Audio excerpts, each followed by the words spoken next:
살아계신 하나님의 말씀은 신약성경 베드로후서 3장 11절에서 13절의 말씀입니다.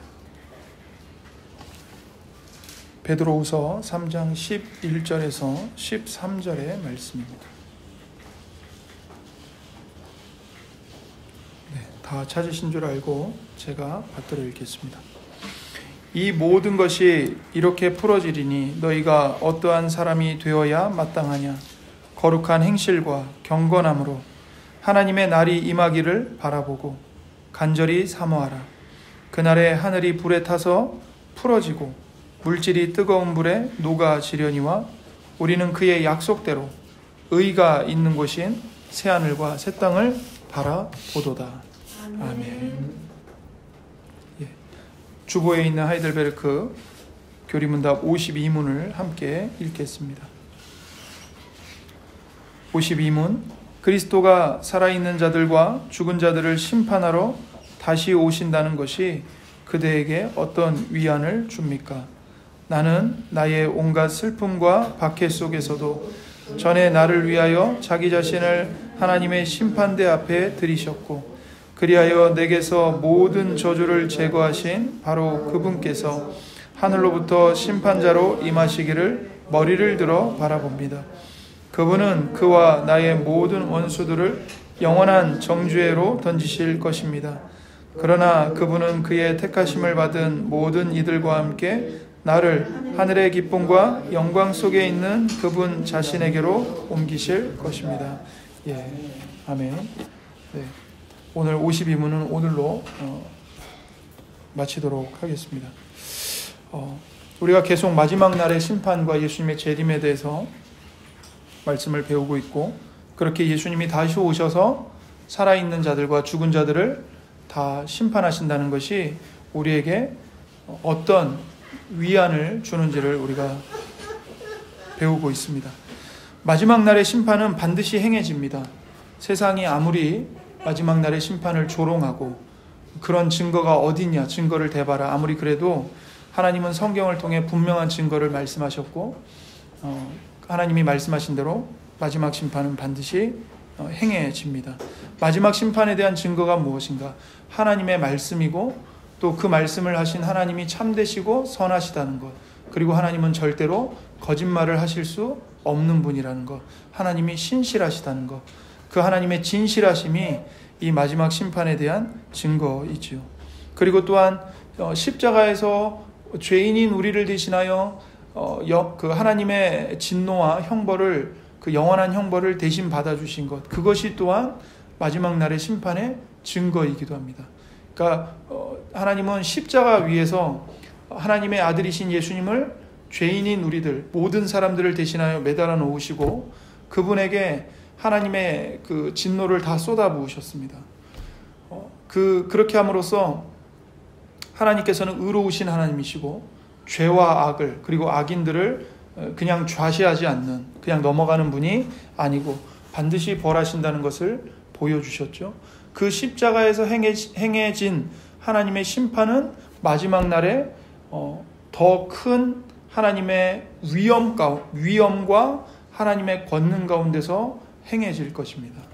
그렇기 때문에 십자가는 우리를 향한 하나님의 사랑, 하나님의 구원의 증거일 뿐만 아니라 이 십자가에 못 박히신 그리스도를 거부하는 모든 사람들에게 마지막 날에 어떤 심판이 쏟아부어질 것인지를 십자가는 증거하고 있고 선언하고 있는 것입니다.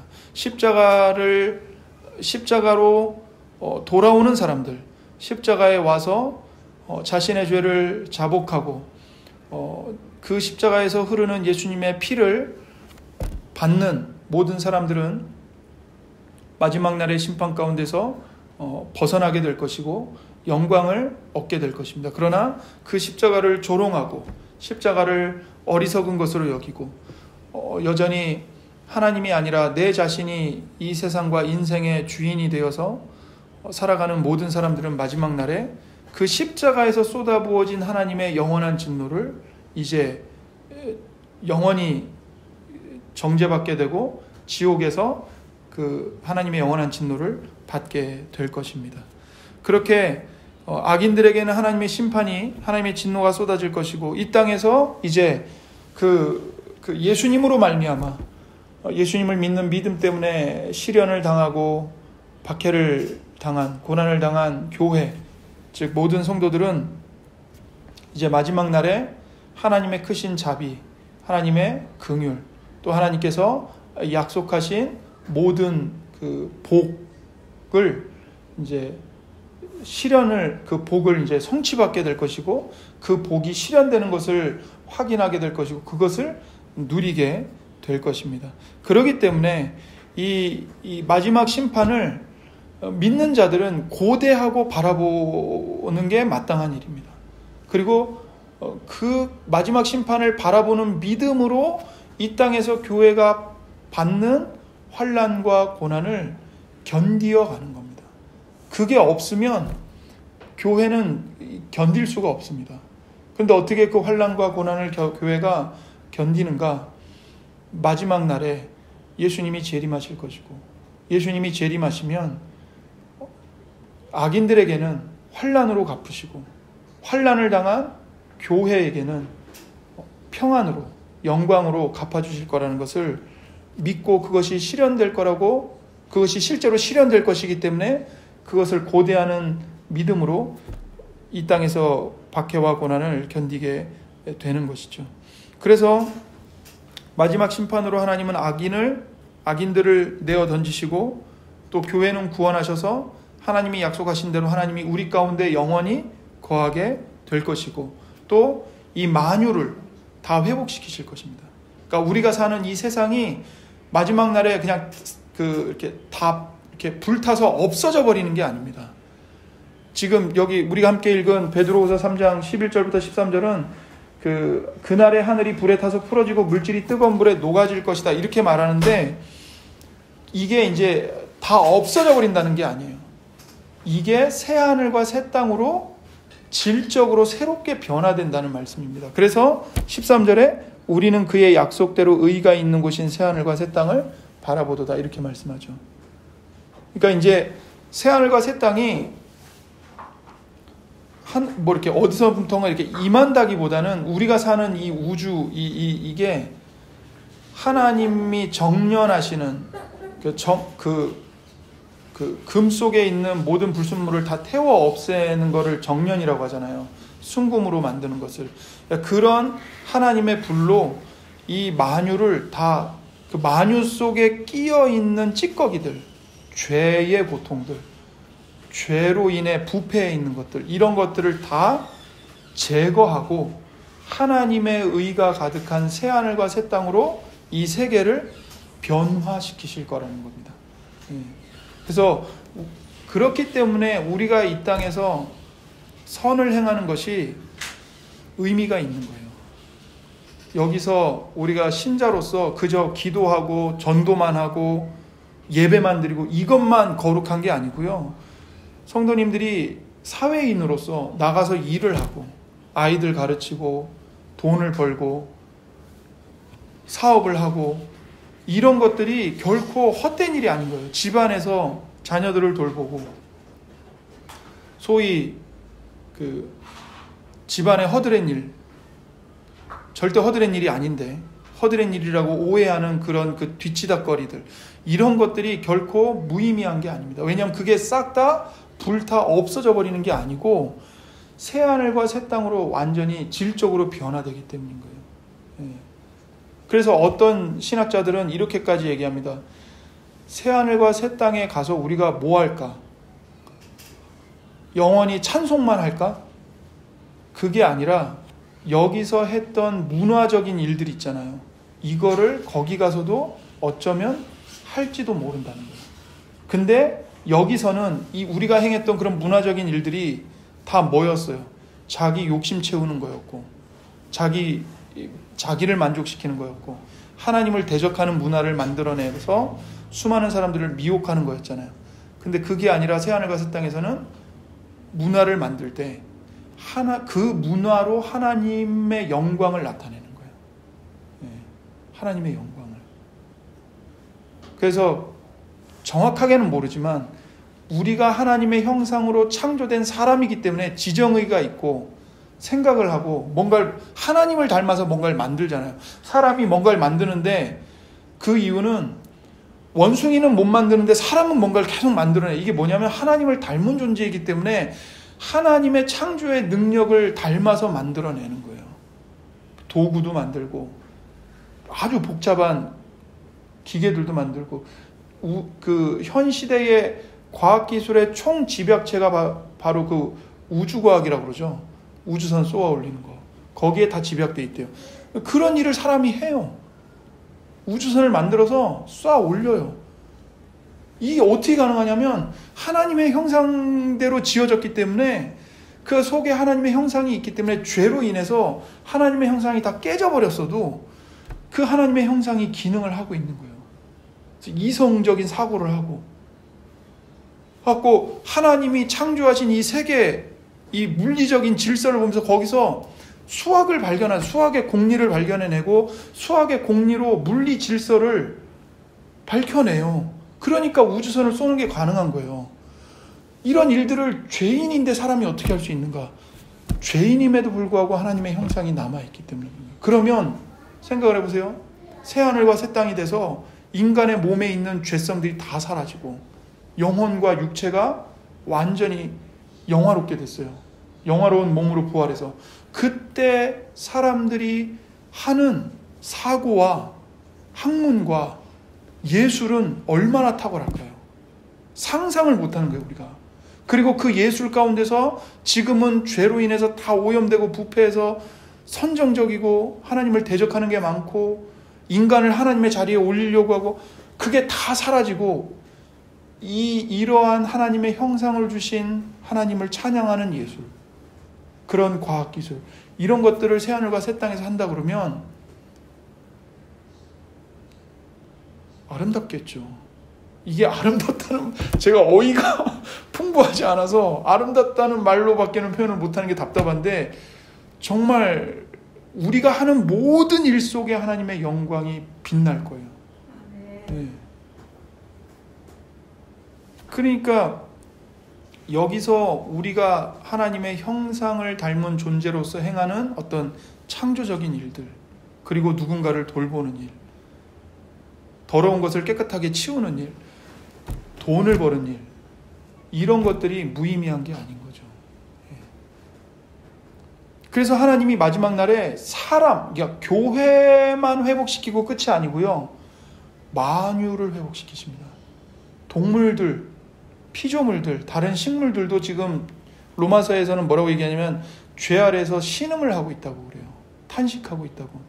뭘 기다리면서 탄식하냐면 하나님의 아들들이 나타나기를 고대하고 있다는 거예요. 피조물들도. 그 하나님의 아들들이 어떤 존재냐면 마지막 날에 예수님이 재림하시고 나서 예수님의 능력으로 부활의 몸을 덧입어 영화롭게 된 모든 성도들, 그 하나님의 모든 자녀들이 나타나기를 피조물들도 신음하면서 고대하고 있대요. 왜요?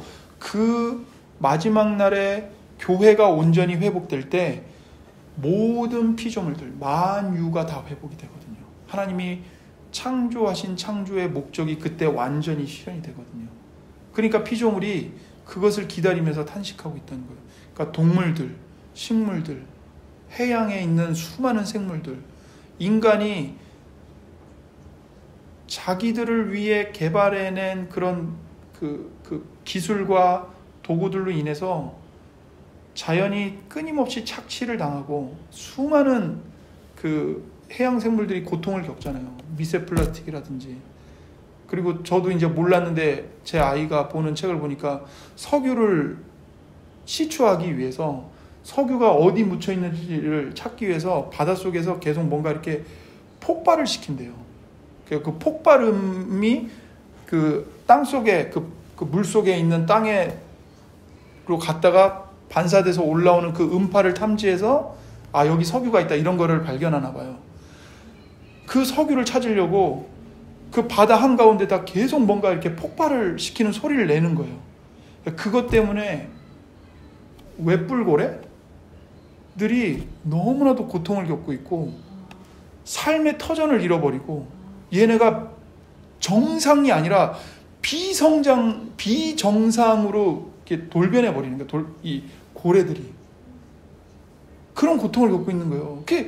인간이 자기들을 인간을 위해서 그런 자원들을 이렇게 발견해내고 하는 과정에서 피조물들이 인간 때문에 고통을 겪어요. 삶의 터전을 잃어버리고 하나님이 본래 창조하신 그 본성과 습성을 다 잃어버린 채 완전히 그냥 막 망가져가는 거예요. 그러니까 이 피조물들도 탄식하면서 고대하는 거죠. 지금 이 마녀는 죄 아래 있는 마녀예요. 죄 아래서 고통하고 있고요. 신음하고 있어요. 근데 예수님이 오시면 교회를 구원하시고 하나님이 우리 가운데 거하시고 이제 모든 피조물, 만유를 회복하시게 된다는 겁니다. 그래서 심지어 천사들도 그것을 고대하고 있는 거예요. 예수님이 재림하셔서 교회가 온전히, 성도들이 온전히 회복되기를, 그것을 고대하고 있습니다. 그래서 우리는 그런 예수님의 재림을 바라보는 마지막 날들을 살아가고 있습니다. 성경이 이제 마지막 날에 대해서 얘기하잖아요. 선지서에 보면 말일에 이런 말들이 있거든요. 마지막 날에. 그 마지막 날은 엄밀히 번역하면 복수입니다. 복수. 말일들이에요. 마지막 날들이에요. 그러니까 단수 어떤 특정한 하루를 가리키는 말이 아니고 마지막 날들이라고 그래갖고 어떤 기간을 가리키는 거예요. 근데 그것이 구약 선지자들은 그걸 예언하면서도 그 마지막 날들이 언제인지 정확하게 얘기를 못했어요. 그런데 신약에 와서 그 마지막 날들이 뭔지를 정확하게 신약 성경이 밝혀줬어요. 그게 뭐냐면 예수님의 초림부터 해서 재림하실 때까지 이 기간이 바로 마지막 날들이에요. 예수님의 초림부터 재림하실 때까지 이 기간이 종말이에요. 종말. 그래서 종말은, 성경이 말하는 종말은 예수님이 재림하시는 그 특정한 하루, 그 마지막 날만 종말이 아니고 예수님이 재림하신 후부터, 초림하신 그 시기부터 재림하시는 그 수많은 날들이 다 종말의 시대예요. 그래서 여러분과 저는요, 종말의 때를 살아가고 있는 신자들인 거예요. 예. 그래서 흔히들 그러니까 종말론적인 신앙을 갖고 살아야 된다, 이렇게 얘기를 해요. 왜냐하면 이제 우리는 예수님의 재림을 기대하고 있고 예수님과 초림과 재림 사이를 살아가는 시대를 살아가는 신자들이기 때문에 예수님이 오실 것을 바라보고 항상 종말론적인 신앙을 가지고 살아야 된다는 거예요. 예수님의 재림을 바라보면서. 그래서 이제 우리가 그 마지막 날들을 지금 살고 있어요. 교회가. 예. 그래서 그러니까 이제 구약 성경에서 말하는 그 말일들, 마지막 날들은 바로 지금 우리가 사는 이 시대를 가리키는 거예요. 그리고 마지막 이제 심판이 이제 예수님의 재림으로 이루어질 것인데 우리가 마지막 날들을 살아가고 있는데 중요한 건 뭐냐면 그 마지막 심판이 이루어지는 연도, 다른 말로 하면 해, 그리고 달, 그리고 그 시간은, 그 날과 그 시간은 아무도 모릅니다. 아무도 몰라요. 그러니까 뭐 다미성교회도 그렇고 뭐 지금도 그런 이단들이 있어요. 언제 재림하고 뭐 재림주가 여기 있고 다 거짓말입니다. 다 거짓말이에요. 예수님도 예언하셨어요. 그때 뭐 그리스도가 여기 있다 저기 있다 골방에 있다 믿지 말라고. 다 그 속이는 거라고. 아무도 모르고 천사도 모릅니다. 마가복음 13장 32절에서는 심지어 이렇게까지 얘기하세요. 그러나 그날과 그때는 아무도 모르나니 하늘에 있는 천사들도 아들도 모르고 아버지만 아시느니라. 그러니까 예수님도 모른대요. 여기서 이제 우리가 오해하지 말아야 될 것은 여기서 예수님이 아들도 모른다. 이 말은 뭐냐면 예수님이 신성이시면서 동시에 인성을 가지고 계시잖아요. 그러니까 하나님이시면서 동시에 사람이시잖아요. 그러니까 예수님이 인성을 가진 사람으로서는 모른다는 거예요. 그러나 신성을 따라서는 다 아시죠. 하나님이시니까. 다만 제자들에게 그 제자들이 보는 앞에 있는 예수님은 인성을 따라 지금 사람으로 계시잖아요. 그 인성을 따라서는 예수님도 마지막 날이 언제인지는 모른다고 말씀하시는 거예요. 신성으로는 아시지만. 그렇게 해서 누구만 아세요? 결국 하나님 아버지만 아시는 거예요. 하나님 아버지만. 그리고 그 하나님 아버지께서 그것을 어느 누구에게도 알려주시지 않아요. 절대로. 교회에게도 안 알려주시고요. 어떤 특별한 무슨 성령 체험을 한 사람 안 알려주세요. 어떤 선지자에게도. 심지어 어떤 사도도 그걸 모르는 거예요. 심지어 인성을 따라 그리스도도 모르세요. 그러니까 나는 안다. 그거는 그리스도보다 내가 더 뛰어난 사람이다. 이렇게 얘기하는 것과 다를 바가 없는 거예요. 거짓말이죠. 그래서 미래의 심판이 있는 것은 분명해요. 틀림없어요. 확실해요. 그러나 그 정확한 때에 대해서는 아무도 몰라요. 그래서 하나님께서 그럼 우리에게 그 심판의 때를 미리 알려주시지 않는 이유가 무엇인가 했을 때 첫 번째는 그 마지막 때를 알려주시지 않음으로써 우리로 하여금 믿음을 가지고 소망을 품고 인내하도록 하시기 위함인 거예요. 마지막 때를 모르기 때문에.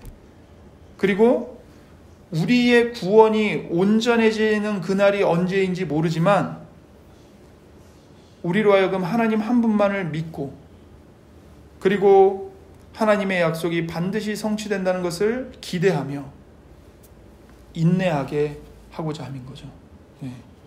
두 번째로 우리의 호기심을 억제시키기 위함입니다. 쓸데없는 호기심을 갖지 않도록 하기 위함인 거예요.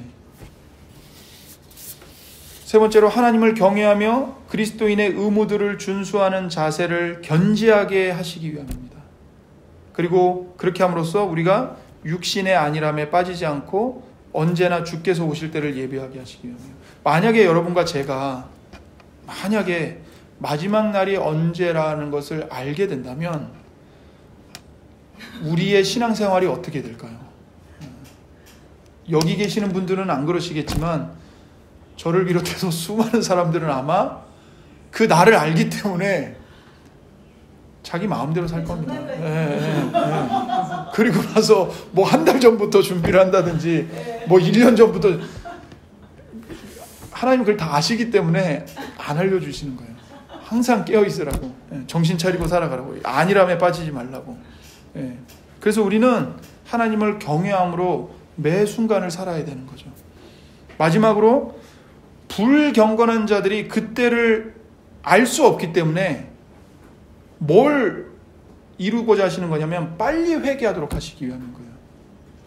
모르니까 언제 임하실지 모르니까 빨리 회개하라 이거예요. 그리고 그들이 준비된 상태로 이 마지막 날을 맞이하도록 하시기 위함인 거예요. 근데 불신자들은 이걸 어떻게 악용하죠? 마지막 날이 언제인지 모르니까 마지막 심판은 없다. 오늘 먹고 마시자. 내일 죽을 텐데 뭔 그런 고민을 하면서 하냐. 그런 쪽으로 악용을 하는 거죠. 그러니까 하나님은 회개하도록 하시기 위해서 마지막 날을 안 알려주셨거든요. 근데 악한 자들은 그걸 오히려 악용해서 마지막 심판은 없다. 그리고 어차피 있어도 내일 죽을 건데 오늘 먹고 마시자. 더 죄를 짓는 쪽으로 나가는 거죠. 그래서 마태복음 25장 13절에 예수님이 말씀하셨어요. 그런즉 깨어있으라. 너희는 그날과 그때를 알지 못하느니라. 알지 못하기 때문에 그 날을 알기 위해 호기심을 갖고 하늘 위로 올라가서 그렇게 하시는 게 아니라 어떻게 하라고요? 깨어있으라고요. 모르니까 깨어있으라고요. 그 때를 알려고 어리석은 호기심을 갖는 것이 아니고 이상한 방향으로 성경을 연구하는 것이 아니고 깨어있으라고요. 제가 어제 교회 청소하고 돌아갈 때 봤더니 교회 우편함에 뭐가 와 있더라고요. 꺼내봤더니 어디 선교단체에서 보냈대요. 근데 거기에 뭐라고 써 있었냐면 구원의 비밀을 알려드립니다. 이렇게 써 있어서 느낌이 좀 쎄해서 이렇게 뜯어봤어요. 그랬더니 마지막 종말에 대한 어느 목사님인데 그 마지막 종말에 대한 비밀을 자기가 풀었다고 막 써져 있는 거예요. 그래서 그 이제 그냥 버렸어요. 이거를 마음 같아서는 태워버리고 싶었는데 누가 보면 안 되니까 태워버리고 싶은데 이걸 어떻게 태워요? 버렸죠. 제가 그걸 보면서도 아무리 뭐라고 해야 될까요? 교회가 아무리 말씀을 잘 가르치는 방향으로 나간다고 해도 어느 시대나 이런 사람들은 늘 있구나. 그런 생각이 들었어요, 진짜. 아직도. 그러니까 보니까 그게 인터넷에서 교회 주소란 다 찾아갖고 일괄 발송한 것 같아요. 그러니까 저한테도 온 거예요. 여기 교회가 있다는 거 알고. 네. 그런 사람들이 많아요. 그렇게 하면 안 되는 거예요. 마지막 날을 모르니까 그 마지막 날의 신비를 너희가 풀어라 그러고 성경을 주신 게 아니고 요한계시록을 주신 게 아니에요. 요한계시록은 왜 주셨냐면 너희가 마지막 날은 모르지만 그 마지막 날은 반드시 임하니까 깨어있으라는 거예요. 그리고 그 마지막 날까지 교회인 너희들이 환난을 당할 테지만 걱정하지 마라. 내가 너희들과 함께하고 있다. 그러니 낙심하지 말고 깨어서 말씀을 잘 배우고 믿음이 성장하기를 힘쓰고 기도하기를 힘쓰고 하나님의 말씀에 순종하며 그 말씀을 따라 살기를 힘써라. 내가 너희들을 지키고 있다. 그 소망과 위로와 확신을 주시려고 요한계시록을 주신 거고 성경을 주신 거예요. 근데 수많은 이단들은 그 요한계시록을 갖고 뭐 해요? 마지막 날의 신비를 자기들이 풀었다고 거짓말을 하는 거예요. 그걸 또 풀겠다고 감히 인간인 주제에 도전을 하는 거죠.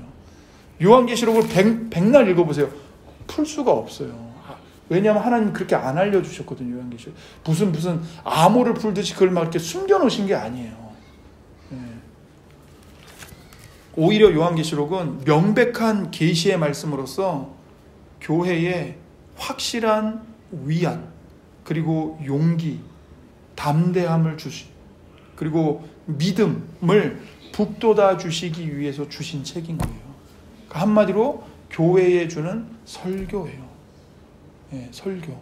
우리가 설교를 들으면서 목사님의 설교 속에 숨겨져 있는 암호가 뭘까? 그런 식으로 설교 듣는 사람들 없잖아요. 그냥 설교는 들으면 딱 아는 거예요. 회개하라는 거구나. 예수님 잘 믿으라는 거구나. 하나님밖에 없다는 거구나. 그거죠. 그러니까 요한계시록이 똑같이 교회에 주는 설교예요. 네. 막 무슨 고대의 암호 문서가 아니라고요. 근데 이단들은 그런 식으로 접근을 해서 그 신비를 자기들이 풀겠다는 거예요. 다 잘못된 거다. 그러니까 혹시라도 성도님 집에 그런 것들이 오면 다 태워버리세요. 하실 수 있으면.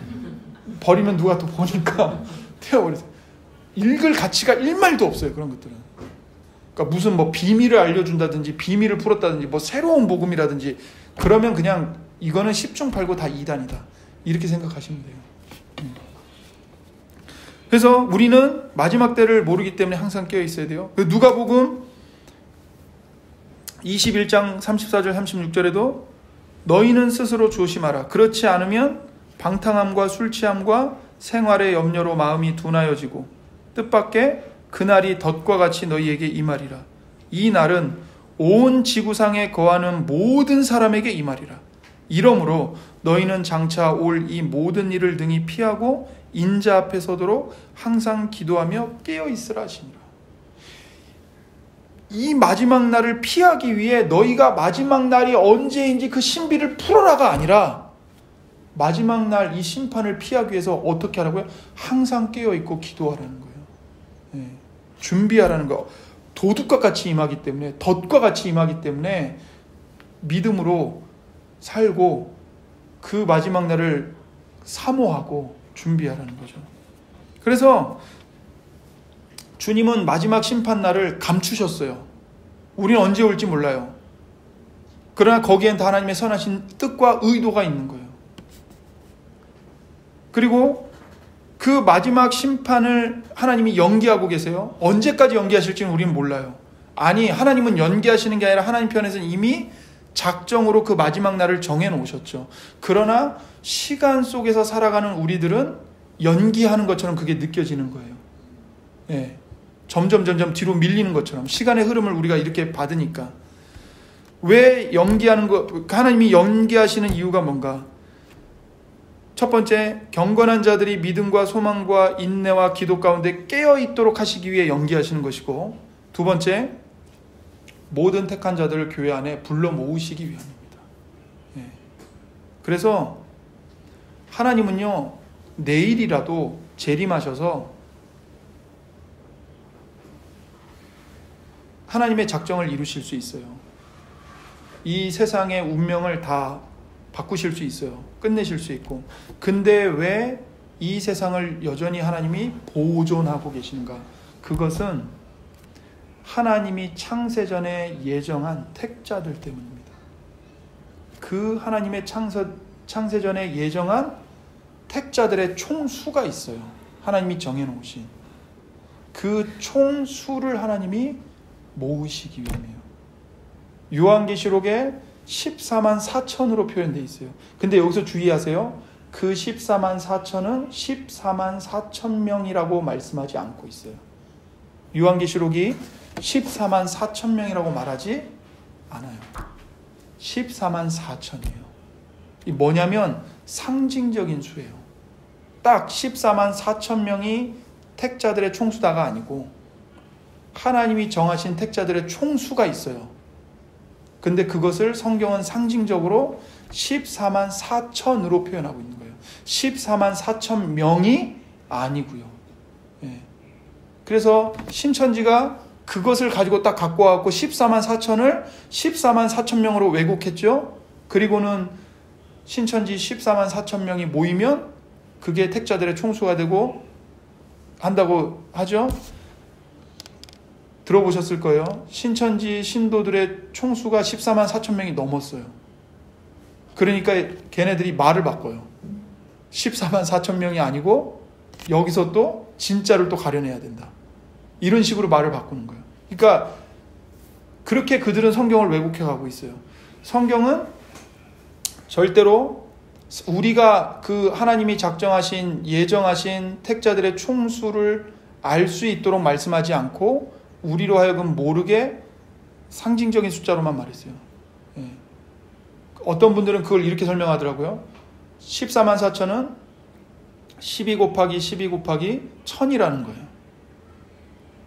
그래서 12는 이스라엘의 12지파, 12는 신약의 12사도, 그리고 이제 1000은 하나님의 뭐 완전수, 이런 식으로 해갖고 풀기도 하더라고요. 근데 뭐 아무튼 분명한 것은 14만 4천은 하나님이 창세전에 예정하신 택자들의 총수를 나타내는 상징적인 수입니다.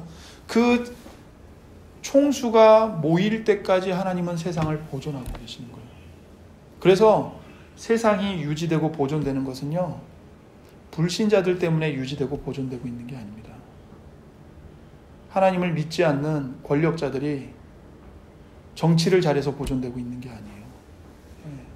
지금 세상 돌아가는 걸 보세요. 언제 망해도 하나도 이상하지 않아요. 여기서 한 나라가 핵 한두 개만 터뜨려도 지구는 끝이에요, 그냥.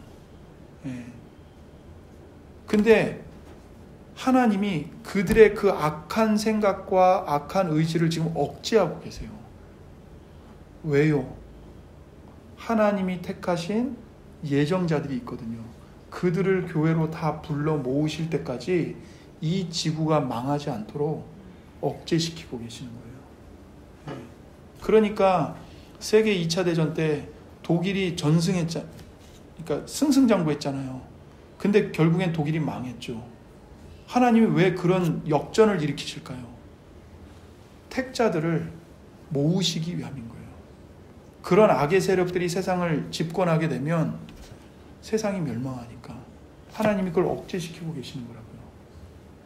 그래서 세상이 보존되는 건 악인들 때문이 아니고 택자들 때문에 그래요. 그래서 하나님이 창세전에 예정된 택자들의 총수가 교회 안으로 들어올 때까지는 하나님이 세상을 보존하시고 그 총수가 다 차면 예수님이 재림하시는 겁니다. 그래서 지금 우리가 살아가는 이 피조 세계, 이 창조 세계는요, 실은 누구에게 주어진 거냐면 하나님의 자녀들에게 주어진 겁니다. 너희들이 하나님의 영광을 위해서 이 창조 세계를 잘 보호하고 다스리라고 주어진 거예요. 하나님을 부정하는 자들, 하나님은 없다고 생각하고 말하고 그렇게 살아가는 무신론자들은 이 세상을 도둑질해서 살아가고 있는 거예요. 하나님이 그들에게 생명을 주셨고 인격을 주셨고 여러 가지 자원들을 주셨어요. 그런데 악인들은 그것이 마치 자기들 것인 것처럼 사용하고 있죠. 자기들만을 위해서.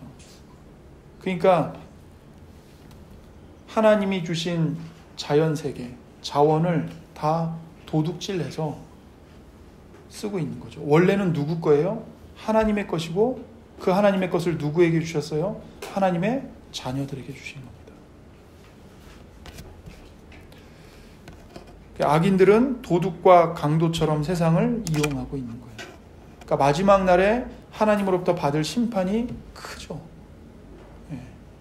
하나님의 것을 도둑질한.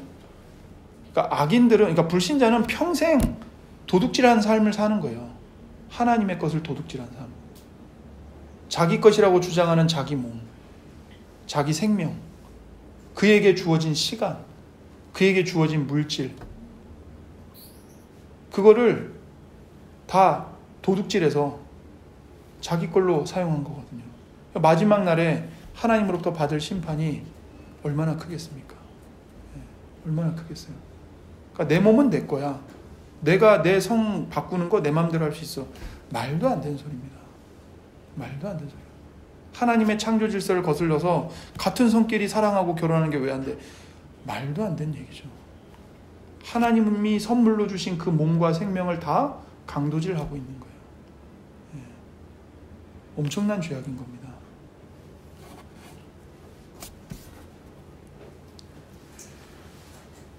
그래서 그렇게 하나님의 백성의 충만한 수가 교회에 모이게 되면 그때 종말이 옵니다. 예수님이 재림하시는 거죠.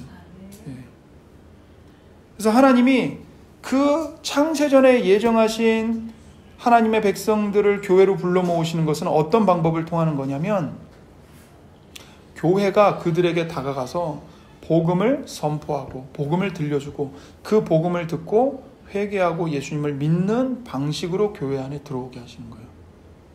그러기 위해서는 시간이 필요해요. 시간이. 그러니까 내가 오늘 복음 전했다고 해서 이 사람이 오늘 당장 회심하는 게 아니고 몇 년 후에 할지, 죽기 전에 할지 아무도 모르잖아요. 그러니까 그 사람이 만약에 예정된 자라면 그 사람이 회심할 때까지는 시간이 필요한 거죠. 그래서 하나님이 시간과 공간을 보존하시는 거예요. 그렇게 복음을 듣게 하시고 그 복음을 통해 회심하고 거듭나게 하시는 겁니다. 마지막으로, 그러니까 또 세 번째로 왜 하나님이 마지막 심판을 연기하고 계시는가? 노아의 때와 같이 회개할 기회를 불신자들에게도 지금 주고 계시는 겁니다. 그래서 마지막 날에 핑계할 수 없도록 하시는 거예요.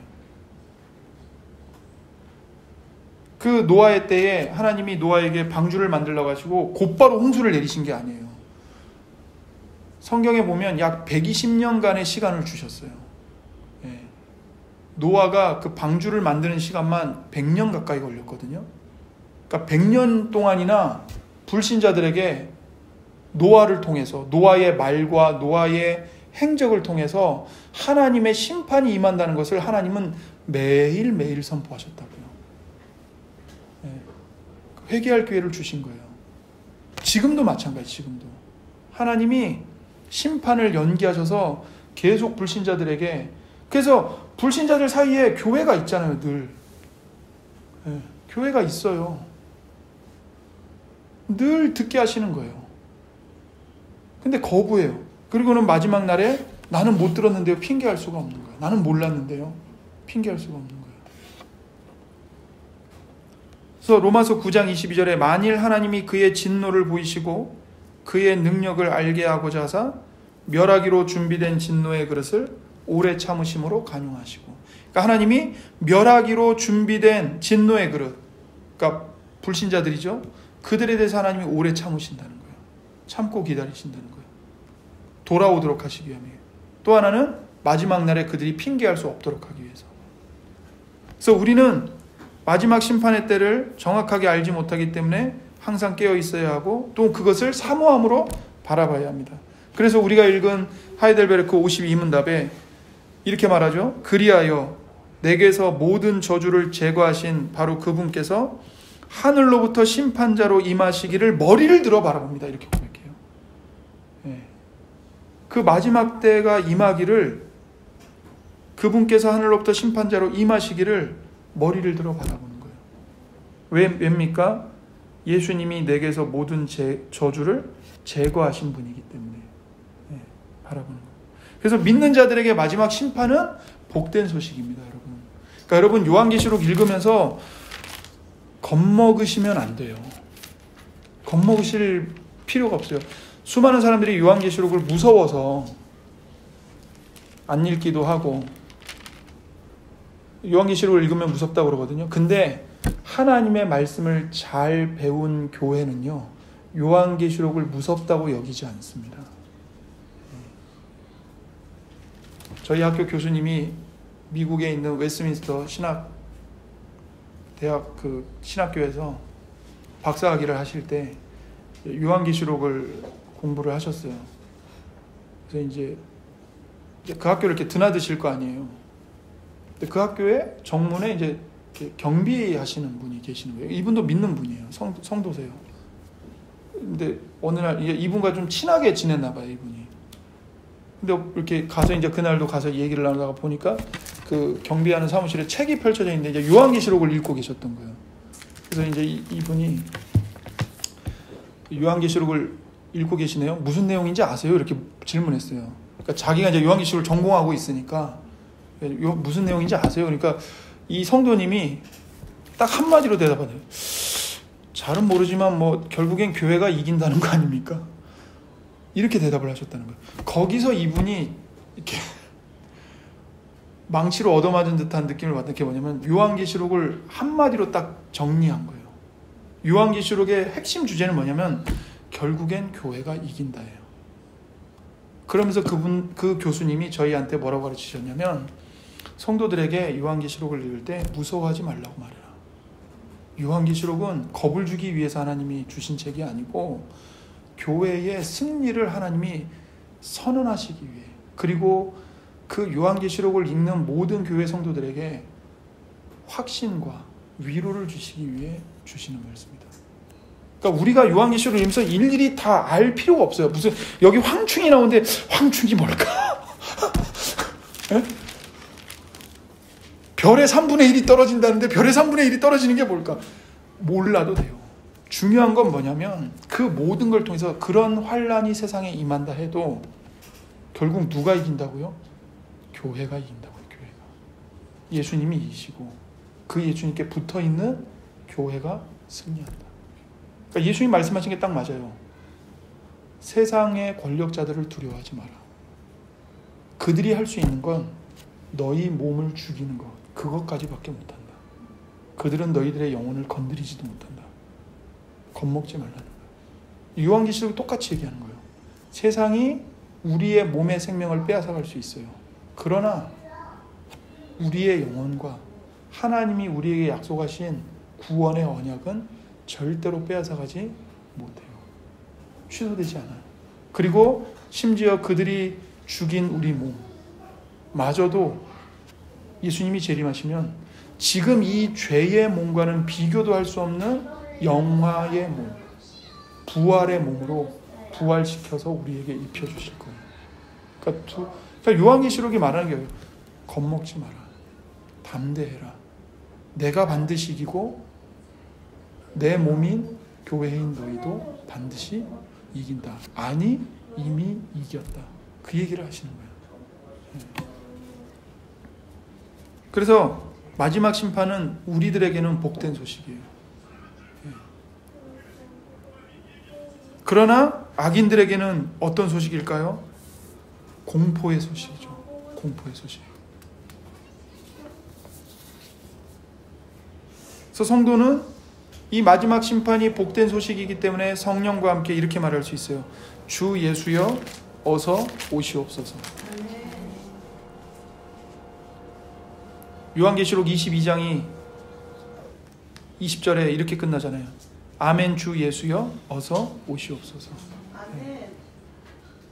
우리는 그렇게 성령 안에서 성령님과 함께 담대히 외칠 수 있는 겁니다. 그리고 그날을 고대하고 소망하고 머리를 들어 바라보는 게 마땅한 겁니다. 자, 이 모든 내용을 종합해서 그리스도께서 다시 오셔서 산자들과 죽은 자들을 심판하실 것을 믿는다는 것은 무슨 의미인가를 마지막으로 정리하겠습니다. 첫 번째, 그리스도께서 반드시 오실 것이고, 또한 그리스도의 재림의 때에 하늘과 땅이 완전히 새로워질 것이라는 사실을 우리가 믿는 겁니다. 여러분이 여기서 눈물을 흘리며 씨를 뿌리고 하나님의 나라를 일구어가고 선을 행한 것 헛되요? 헛되지 않아요? 헛되지 않아요. 왜요? 우리가 한 건 다 부족하고 불완전하고 죄에 오염되어 있는 것이지만 주님이 재림하셔서 그 죄와 오염을 다 제거하시고 우리가 하나님을 위해 행한 그 선한 일들 다 완전하게 만드실 거거든요. 그러니까 오해하지 마셔야 될 것은 그 선한 일이라는 게 그저 맨날 기도하고 성경 읽고 전도하고 그것만 가리키는 게 아니에요. 여러분이 그리스도의 이름으로 행하는 설거지, 그리스도의 이름으로 행하는 아이들을 가르치는 거, 그리스도의 이름으로 일을 하는 거, 가족들을 건사하는 거, 한 사회의 시민으로 건전하게 사는 거, 이게요 기도와 예배와 전도만큼 거룩한 일이에요. 지난 주일에 집에 갔더니 제 아내가 주님을 위해서 설거지를 하는 게 어떻게 하는 거냐요? 저한테 물어보더라고요. 주님을 위해서 청소하는 게 어떻게 하는 거냐? 주님을 위해서 기저귀 가는 게 어떻게 가는 거냐? 말문이 막혔어요. 네, 말문이 막혔는데, 네, 어떻게 생각하세요? 주님을 기뻐하는 거. 네네. 그 일을 기쁨으로 하는 거. 네네. 짜매님은 어떻게 생각하세요?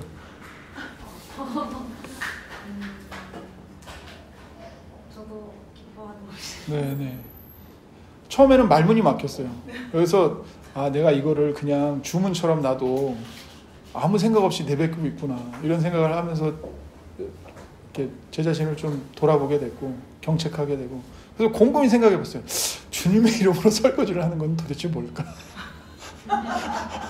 주님의 이름으로 청소를 하는 건 도대체 뭘까? 주님의 이름으로 뒤치다꺼리를 하는 건 도대체 뭘까? 고민해봤어요. 근데 그런 생각이 드는 거예요.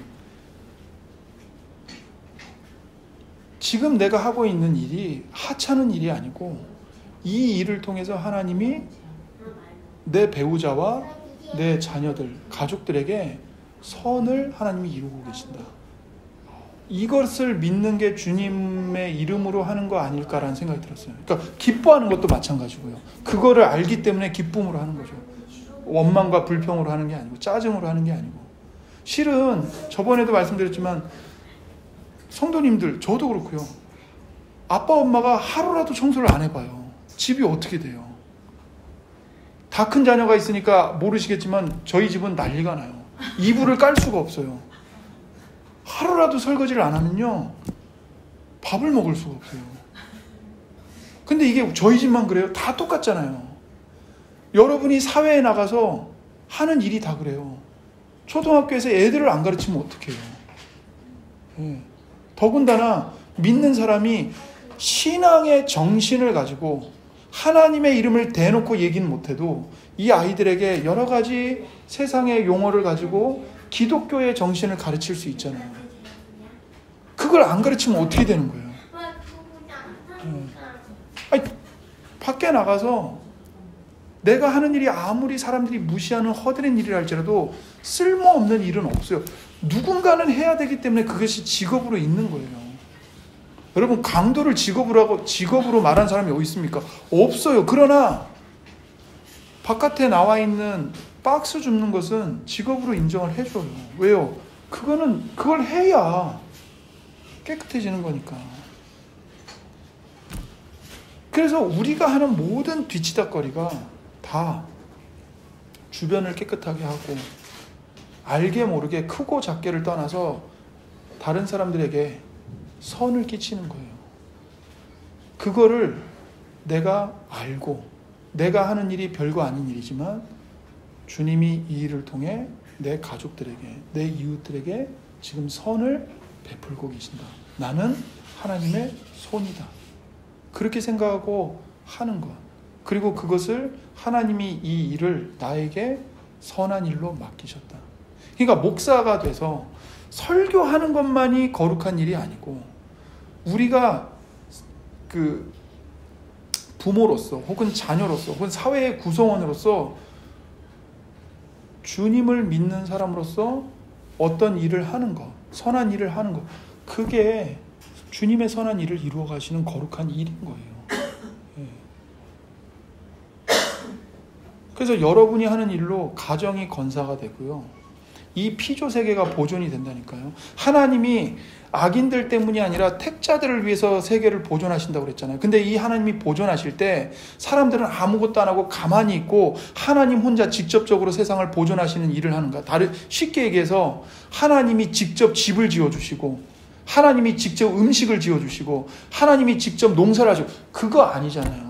하나님이 그 모든 일을 주관하시는데 그래서 하나님이 제1차적인 원인으로서 세상을 섭리하세요. 그러나 하나님이 그렇게 세상을 보존하는 섭리를 하실 때는 2차적인 도구가 있죠. 어떤 도구요? 사람이요. 사람이 농사를 짓고 씨를 뿌리고 밭을 메고 집 없는 사람들에게 집을 지어주기 위해서 집을 건축하고 또 그런 일들이 가능하게끔 하기 위해서 누구는가는 설계를 하고 또 그런 집을 짓는 게 그냥 아무렇게나 막 지으면 돼요. 어디에다 어느 만큼의 집을 지어야 되는지 정부가 또 그걸 또 계획을 세우고 이걸 해야 될 거 아니에요.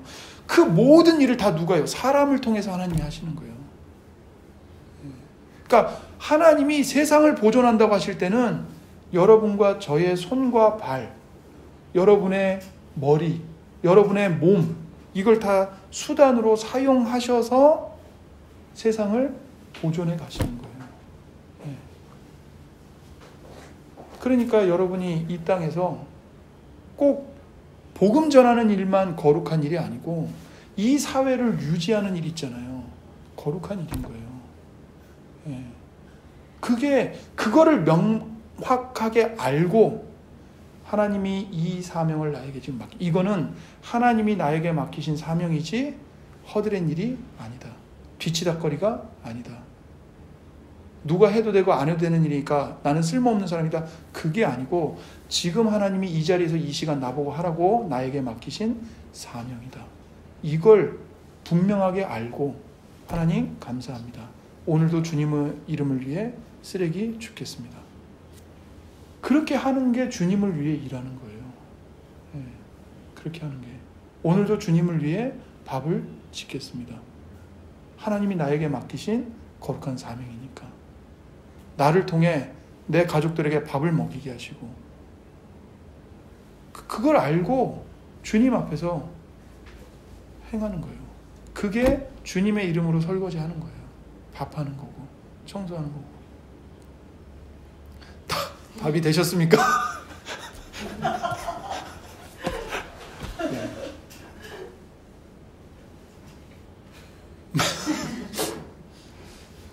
그래서 다시 한번 말씀드리지만 교회에 와서 하는 일만이 거룩한 일이 아닙니다. 여러분이 가정에서 사회 속에서 이 대한민국의 한 시민으로서 하는 것 그게 다 거룩한 일이에요. 우리가 교회에 와서 하는 모든 일이 다 거룩한 게 아닙니다. 교회에 와서 해도 얼마든지 우리는 악한 일을 할 수 있습니다.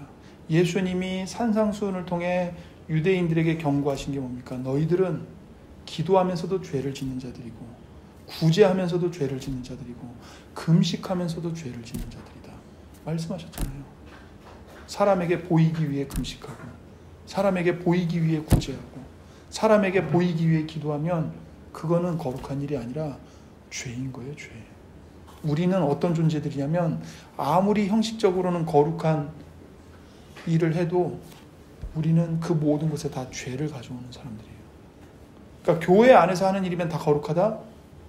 천만의 말씀이죠. 얼마든지 악을 행할 수 있습니다.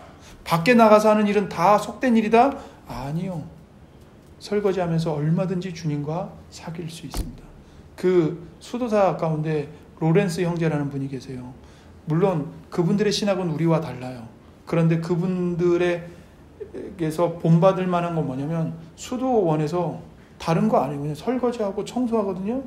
근데 그분들이 남긴 그 영적 일기에 설거지를 하면서 자기가 얼마나 주님과 풍성한 교감을 나누고 사귐을 나눴는지를 기록해놨어요. 무슨 말입니까? 무슨 일을 하든 하나님의 얼굴 앞에서 코람데오의 의식을 가지고 하나님이 이 일을 나에게 맡기셨다. 이 일을 통해서 하나님이 나를 통해서 선을 행하고 계신다. 지금 나는 허드렛 일을 하고 있는 게 아니라 나는 하나님의 손이 되어서 지금 내 주변에 있는 이 사람들에게 하나님의 선을 나눠주고 있는 거다. 이 의식을 갖고 하는 거예요. 그래서 그분들이 설거지할 때 이렇게 기도해요. 하나님, 이 더러운 그릇이 물에 의해 깨끗이 씻겨지는 것처럼 지금 제 마음을 하나님의 말씀과 예수님의 보혈로 깨끗하게 씻어주소서. 그런 기도를 하면서 설거지를 하는 거예요. 그런 게 바로 주님을 위해서 설거지하는 거죠. 그런 마음으로, 그런 기도로. 그러니까 우리가 항상 쉬지 말고 기도해야 돼요. 눈 감고 무릎 꿇고만 기도하는 게 아니라 아이들을 가르치면서 수시로 기도해야 돼요. 애들이 돌발 행동을 했을 때 내가 어떻게 반응할 것인가. 길을 걸어갈 때, 책을 읽을 때, 일을 할 때 계속 기도하는 거예요. 하나님 은혜를 주시고, 괴로운 일이 있으면 괴로운 일이 있다고 말씀드리고, 감사할 게 있으면 감사하다고 말씀드리고, 그걸 계속 하는 거예요. 자, 그래서 아무튼 예수님의 재림의 때에 하늘과 땅이 새로워집니다. 그래서 여러분이 하는 일 싹 다 불타 없어지는 게 아니에요. 그게 어떤 식으로는지는 모르지만 새 하늘과 새 땅에서 더 영광스러운 모습으로 발현이 될 겁니다. 두 번째는 그리스도께서 오사 산자들과 죽은 자들을 심판하신 것을 믿는다는 건 무슨 의미냐면 우리를 위해 고난당하시고 죽으시고 부활하신 바로 그 그리스도께서 다시 오실 것을 믿는 거예요. 그러니까 다시 오시는 그리스도는 어떤 그리스도예요? 우리를 위해 고난당하시고 죽으시고 부활하신 바로 그분이십니다. 그분이 다시 오신다는 걸 믿는다는 겁니다.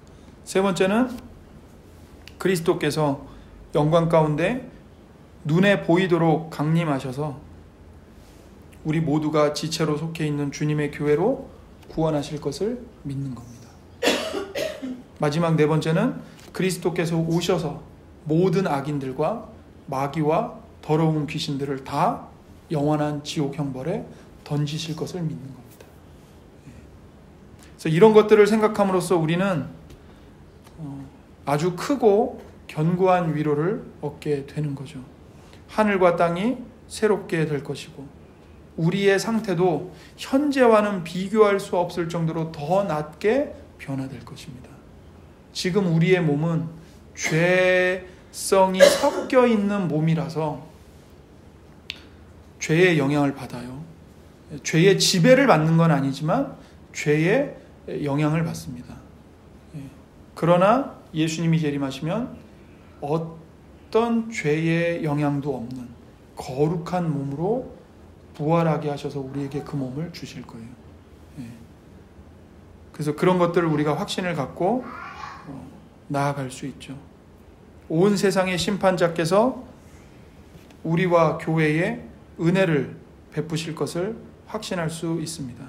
예수님은 우리에게 의를 전가해 주신 분입니다. 또한 우리의 형제가 되시고 우리의 구속자가 되시고 우리의 보호자가 되십니다. 그분이 심판자로 임하시는 것이기 때문에 우리는 두려워할 필요가 없습니다. 그래서 그 그리스도께서 영광 중에 오실이라는 것을 볼 때에 그리스도가 의로운 심판을 행하실 것이고 또한 그리스도께서 오셔서 교회를 자유롭게 하실 것입니다. 자유케 하실 것입니다. 지금 이 땅에 있는 지상교회는 전투하는 교회이고 불완전한 교회예요. 우리 안에, 내 안에 있는 죄의 오염이 우리 교회 안에도 여전히 남아있고요. 우리 안에도 서로가 서로를 온전히 사랑하지 못하고 온전히 오래 참아주지 못하고 온전히 받아주지 못하는 그런 연약함들이 있고, 또 어찌됐건 교회 안에도 또 이기적인 사람들도 있고, 나를 알아주라 이렇게 하는 사람들도 있어서 교회가 불완전합니다. 그러나 주님이 오시면 그 모든 흠과 점과 오염이 하나도 없는 완전한 교회로 자유롭게 하실 겁니다. 그래서 우리가 정말 고대하는 건 뭐냐면요, 다른 게 아니고요, 이 죄의 영향이 없는 완전한 부활의 몸을 입어서 원 없이 하나님을 사랑하는 것, 그걸 우리가 바라는 거예요. 여러분과 제가 이 땅에서 겪는 고통 중에 고통은 뭐냐면, 머리로는 알아요. 근데 몸이 이 죄성 때문에 안 따라줘요. 감정이 컨트롤이 안 돼요. 머리로는 수없이 다짐해요. 근데 의지가 박약해서 따라오지를 못해요. 하나님의 말씀에 순종하는데. 그러니까 답답하고 이게 고통스러운 거예요. 이게 고통스러운 거예요. 가난해도 내가 주님을 뜨겁게 사랑하고 내가 정말 주님을 위해서 날마다 죽는 순종의 삶을 기쁨으로 산다면 두려울 게 없죠. 근데 뭐가 두렵습니까? 머리로는 내가 주님 앞에서 이러면 안 돼, 이렇게 해야 돼 알면서 이 몸이 게으름에 짓눌려 있고 죄에 짓눌려 있고 의지가 짓눌려서 어떻게 하지를 못하는 거예요. 그게 고통이죠. 이런 고통이 없다? 그러면 죄송하지만 어쩌면 신자가 아닌 거예요. 나는 한 번도 신앙생활에 갈등이 있었던 적이 없었어. 나는 교회 오는데 하나도 어렵지가 않던데? 그거는 거듭나지 않았다는 증거 중에 하나예요.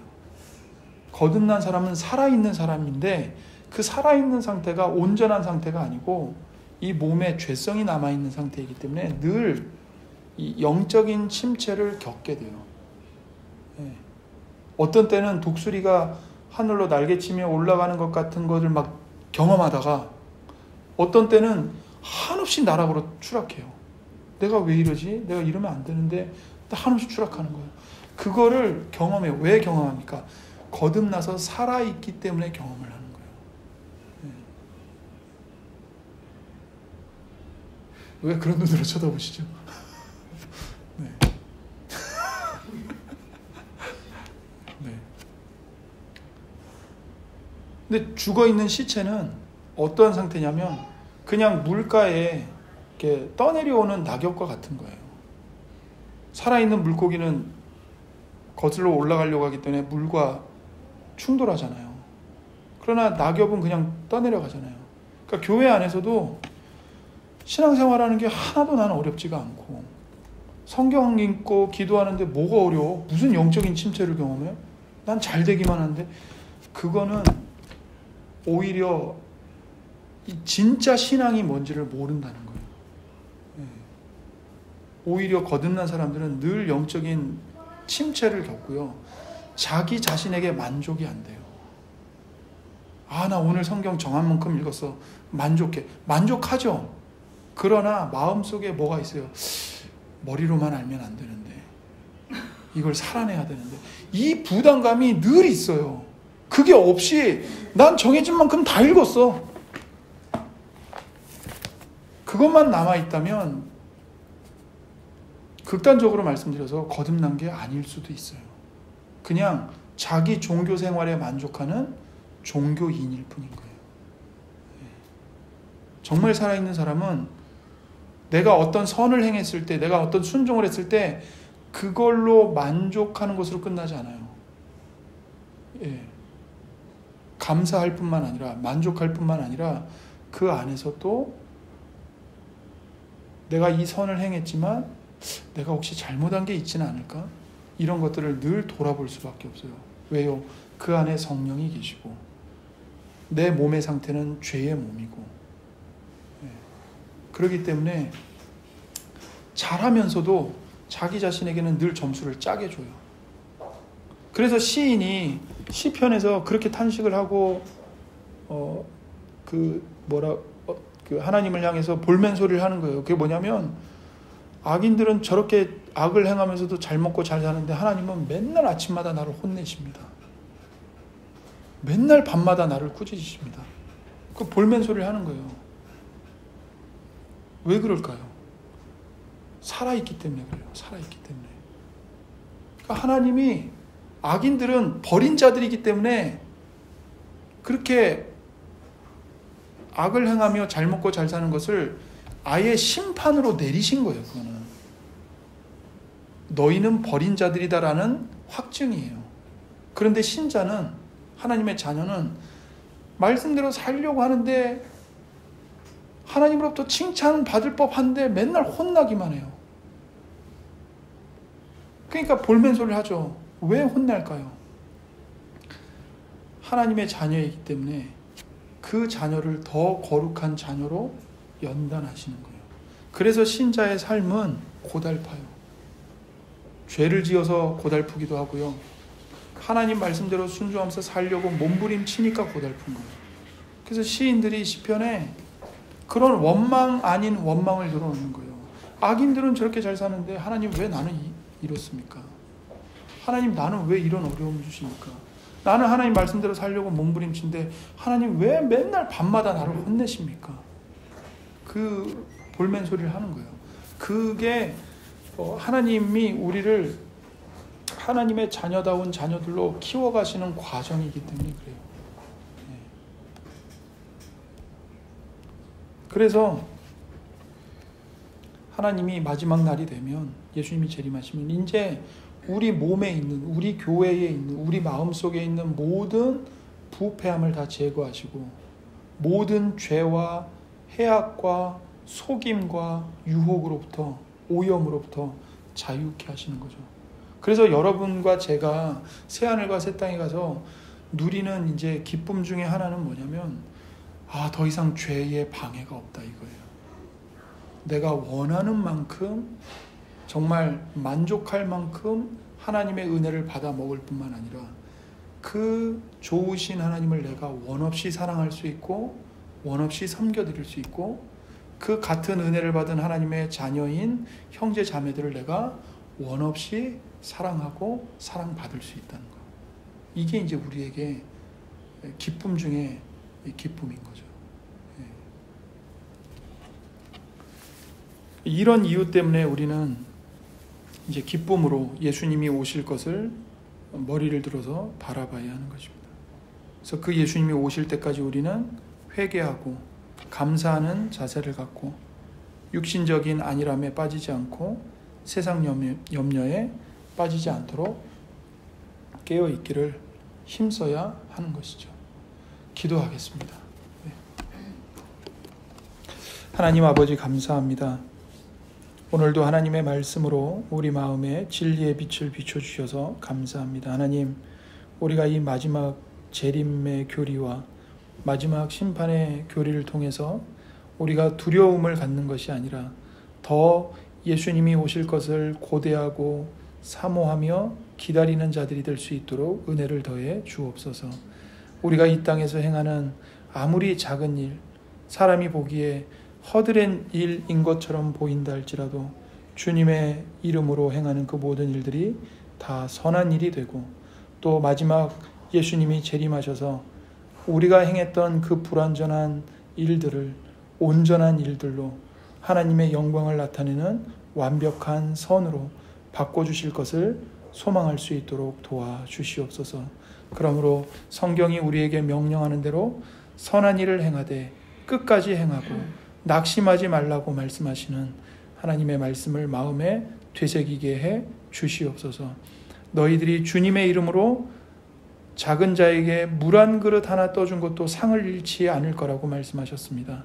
하나님, 우리가 재림하시는 예수님을 바라보며 우리의 이웃들에게, 특별히 믿는 자들에게, 믿는 가족들에게 더 선을 행하기를 힘쓸 수 있도록 도와주시옵소서.